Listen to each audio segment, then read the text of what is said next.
Okay, let's now solve this together.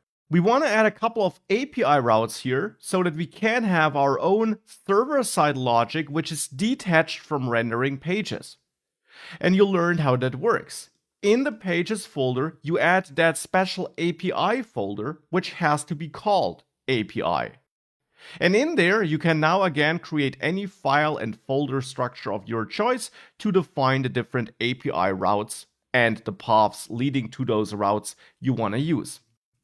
For example, we could add a newsletter.js file for the newsletter related logic. Then you learned that an API route in the end just is a function inside of that API route file, which you should export like this. And this function receives a request and a response object, automatically passed in by Next.js when it executes this function for incoming requests. Here we can then check the request method, for example, to only proceed for post requests. And we can do this here for the email registration, because whilst this is the only kind of method I want to support here, I want to make sure that no other method triggers any logic here. So I explicitly check if the incoming request is a post request, and I only want to proceed in that case, because in that case I, for example, also know that I can extract data from the request body. Because, for example, GET requests would not carry any data. So with that, we can extract data from the request body, and we can do this with the request body field, as you learned. Here we could then expect that we have an email field, and that's up to you. You are the developer of this site, so it's up to you how you transmit your data. And I will therefore expect an email field. So the user email is then extracted from the incoming request. Now here we could then also validate this and check if it's maybe not valid, or if email, user email I mean, does maybe not include a @ symbol, which is a very basic email validation. You might want to implement a more thorough one, but it's a start. And such server-side validation is optional but strongly recommended.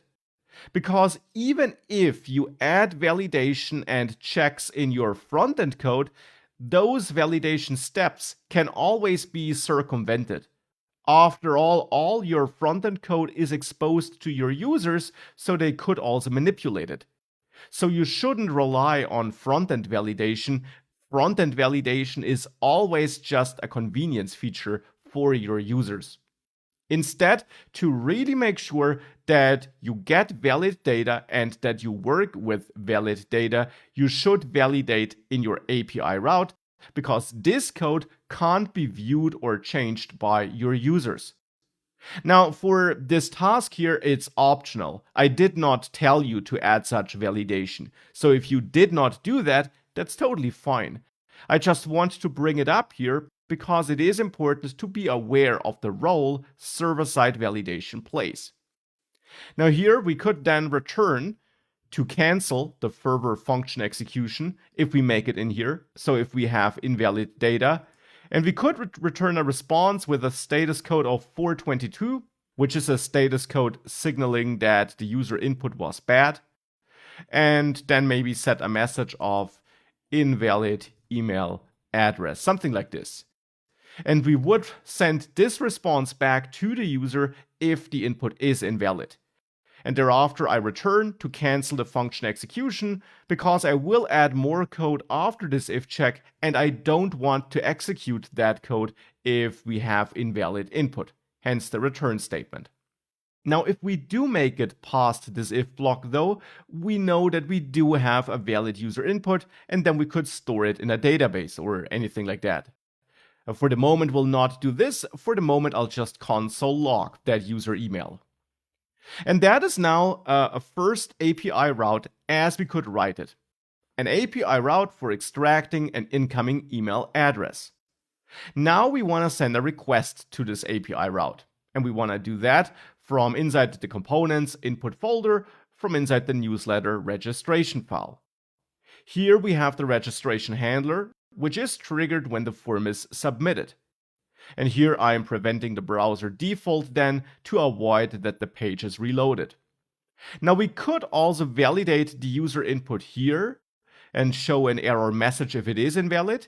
Again, validation here is then just a convenience feature to show some feedback to the user quickly. It's not something you should rely on. And it's not something I will add here because it has nothing to do with API routes, but of course feel free to add it in your solution. Now in my case here, I will not add it. I instead want to send the HTTP request to the API route we just added. And again, we can, for example, do this with the fetch function, which is built into the browser.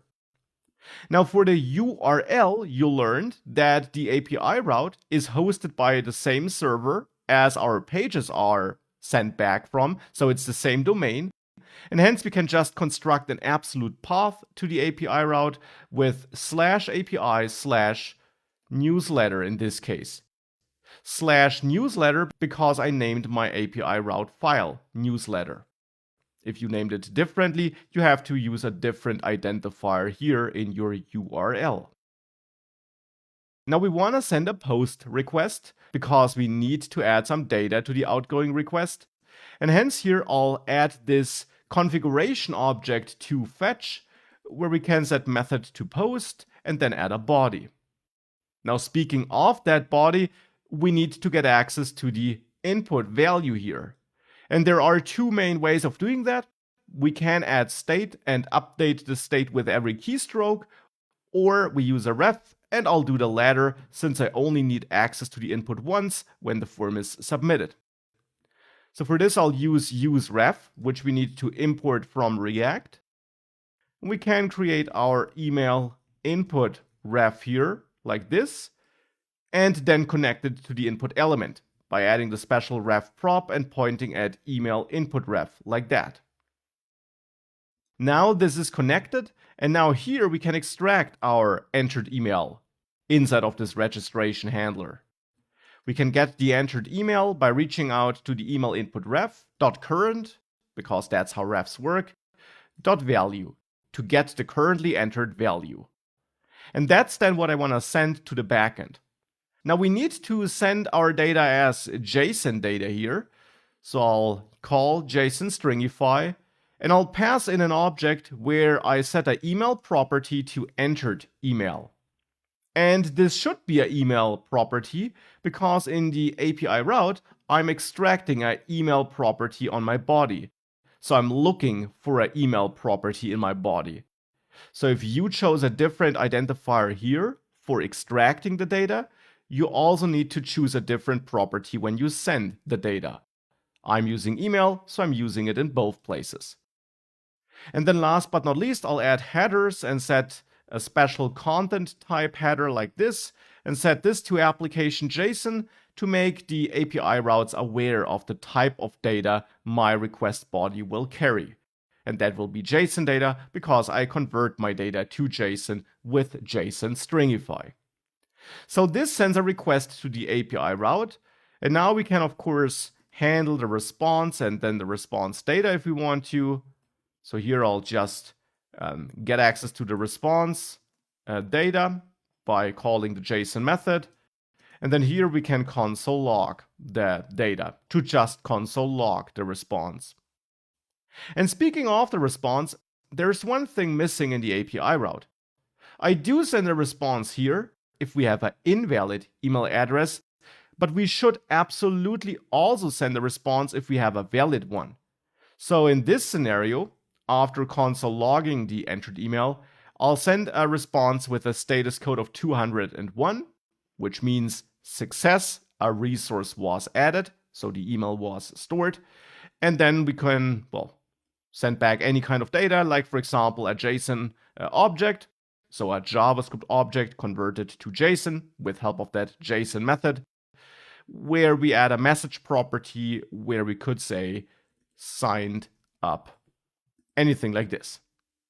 If we do that and save this, we can check if this works. If we reload our application and open our developer tools, if I enter something invalid here, I get a warning from my a browser actually, because this is of type email. So we have to add something valid here as well, though that could be disabled in the browser, so we should not rely on it. But if I do enter a valid email address here and I click register, that's looking good because I'm printing that response data here, which says signed up. And in the network tab, we also see that this request was sent successfully and that we got this 201 status code back. And if we have a look at our server-side terminal here, so this terminal where we started npm run dev, where all our server-side logs will be printed, we see that test@test.com is output here, and that makes sense because we are console logging the arriving email address here in our API route. So this is now working, and you can certainly enhance this and improve error handling or do anything like that, but this is the core functionality which you should add here as your first task.